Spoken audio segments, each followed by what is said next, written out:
আজি আমাৰ কেবিনেটত ৰাজ্য চৰকাৰৰ কৰ্মচাৰীসকলৰ বাবে এটা বৃহৎ সিদ্ধান্ত লোৱা হয়। আপোনালোকে জানে যে আমাৰ ৰাজ্য চৰকাৰৰ বহুত কৰ্মচাৰী বিভিন্ন সময়ত দুৰ্ঘটনাত পতিত হয়।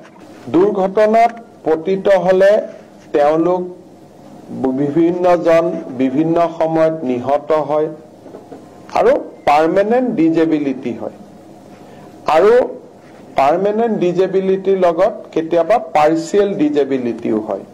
তাৰমানে এটা হল ডেথ, এক্সিডেন্টেল ডেথ, দুৰ্ঘটনা জড়িত মৃত্যু। দুৰ্ঘটনা বুলি কওঁতে ৰোড এক্সিডেন্টৰ পৰা, ফায়াৰ আউটব্ৰেকৰ পৰা, বানপানীৰ পৰা গোটেইখিনিক দুৰ্ঘটনা বুলি ধৰা হয়। আৰু তেওঁলোকৰ পাৰ্মানেন্ট ডিজেবিলিটিও হয়, পাৰ্চিয়েল ডিজেবিলিটিও হয়।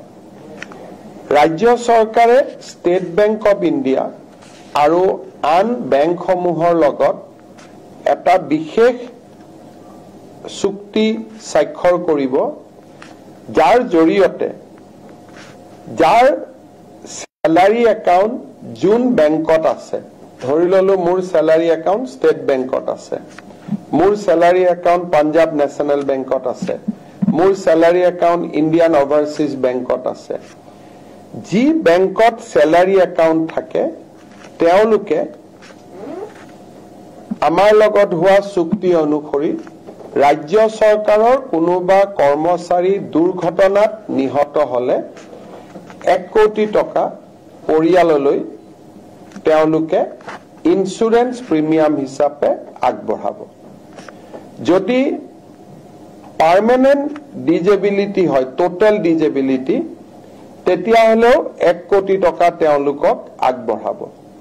আৰু যদি পাৰ্চিয়েল ডিজেবিলিটি হয় তেতিয়াহলে 80 লাখ টকা আগবঢ়াব।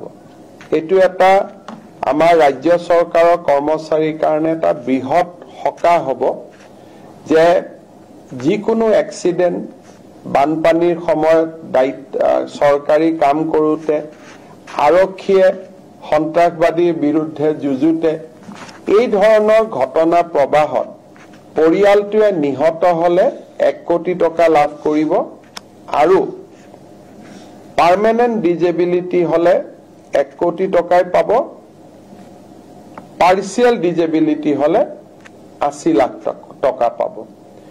আৰু যদি বেমাৰত মৃত্যুবৰণ কৰে, চৰকাৰে দিয়া গোটেই সা সুবিধাবিলাকৰ উপৰিও এই এগ্ৰিমেন্টৰ জৰিয়তে বেংকটোৰ পৰাও তেওঁলোকে 10 লাখ টকা অতিৰিক্তকৈ পাব।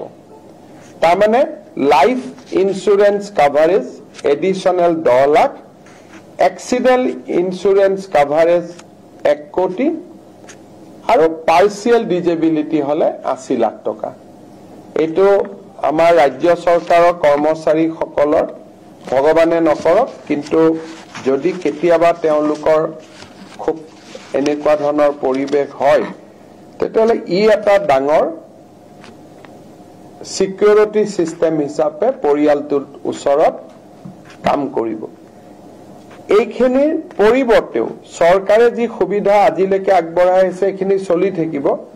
এইখিনি অতিৰিক্ত সুবিধা আমি দিছো, কিন্তু এজন চৰকাৰী কৰ্মচাৰী মৰিলে ফেমিলিটোৱে 60 বছৰ বয়সলৈকে পেঞ্চন পায়, GPF যিবিলাক পায়ে থাকিব।